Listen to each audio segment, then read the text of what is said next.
Today we will show an action, thriller, psychology and mystery movie, Split.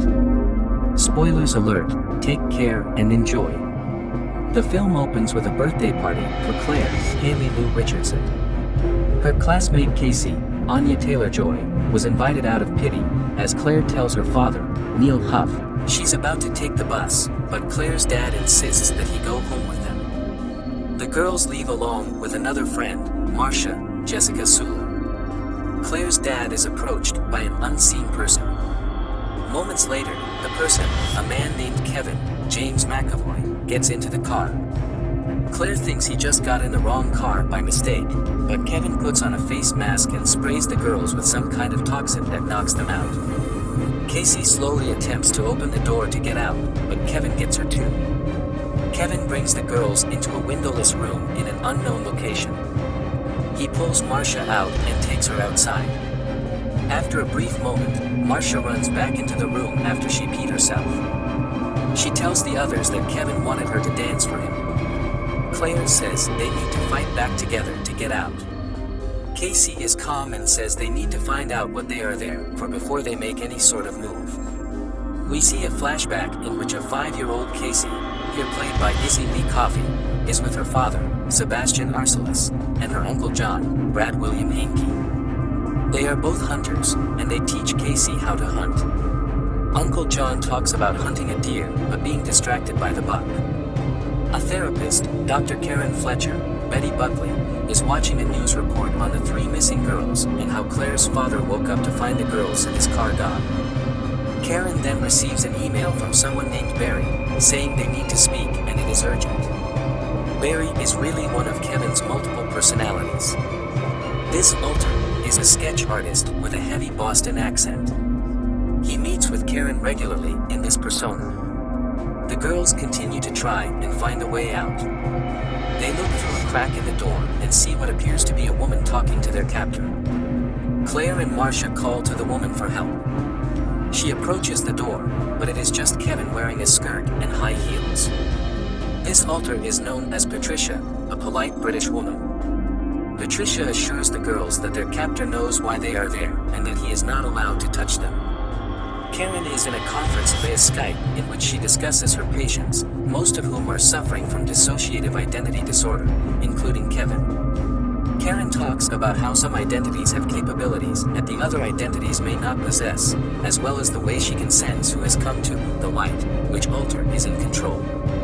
She adds that people with DID can change their body chemistry with their thoughts. The girls meet another identity, Hedwig, who has the mannerisms of a 9-year-old boy. He claims that Patricia and Dennis, the persona that captured the girls, are mad at him and that he is in trouble.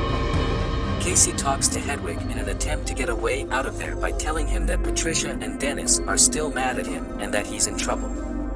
Hedwig leaves, and the girls start looking for a way out through the walls. Claire finds a hollow spot in the ceiling and starts breaking off the plaster. Hedwig starts to come back, but Casey and Marcia hold the door back as Claire tries climbing out. Kevin reverts to Dennis as Claire starts crawling through the vents. She finds an exit and starts running for help. She hides in a locker, but her trembling breath is so loud that Dennis finds her. He orders Claire to take off her shirt because it's dirty. He then locks her in a room by herself. In another session with Karen, Kevin returns as Barry. Karen doesn't believe she is really talking to Barry. She has noticed certain characteristics that Barry is displaying normally seen with other alters like Dennis, such as OCD. Barry insists that he's gotten better. Karen mentions that Kevin has 23 distinct identities. Kevin then becomes Dennis as Karen mentions a 24th identity, the Beast, whom Dennis says is indeed real. Patricia brings Casey and Marcia out for some food. Marcia is forced to remove her skirt and Casey takes off her flannel shirt. Patricia brings the girls into a dining room and starts to make another sandwich. He becomes upset when he accidentally cuts the sandwich crookedly, so he starts making another one. Marcia seizes the opportunity to take a chair and strike Patricia in the back with it. She runs out for help, and Casey tries to run too, but Patricia catches her and orders her to go to her room. Marcia is eventually caught as well and is locked in a room by herself. Karen and her assistant Jai, M. Night Shyamalan, review security footage of outside the building. A trash bin is knocked over with garbage spilled everywhere. One couple walks around it, but Dennis walks right through it, which is something Karen believes is deliberate. Hedwig talks to Casey playfully. He asks to kiss her, and she allows him to, though it is awkward. Hedwig mentions his music collection and how he likes to dance to some Kanye West. Casey asks him to show her his room and his music collection. He brings her in there, and she mentions a window that's next to his music. It's just a drawing of a closed window over another drawing of an open window. Hedwig starts to realize that Casey is trying to escape. She becomes frightened and attempts to placate him. He pulls out a walkie-talkie, which Casey uses to start calling for help while fighting off Hedwig. Hedwig subdues Casey and takes the walkie back. We see another flashback with little Casey on a hunting trip. With her dad not around, Uncle John starts wanting to play. He strips down to his underwear and tells Casey to take off her clothes because animals don't wear clothes. Later, John emerges from behind a rock and sees Casey holding a rifle at him. He manages to take it back from her before she pulls the trigger. Claire and Marcia attempt to escape using a wire to unlock the door from the outside Marcia's room. They are unsuccessful. Karen goes to Kevin's home and is greeted by Dennis. He invites her inside and they continue to discuss the Beast, as well as the Horde, which is the name given for the major identities that control Kevin, Dennis, Barry, Patricia, and Hedwig. Karen then becomes genuinely terrified. She goes outside and finds Claire trapped in her room, but Dennis pulls Karen away before she can help. Casey finds a laptop with videos on every one of Kevin's identities. She sees one called Orwell, who discusses philosophy, and another named Jade, who is diabetic. Dennis goes to an abandoned train car and starts to transform into the Beast. He is significantly taller and stronger than any other identity.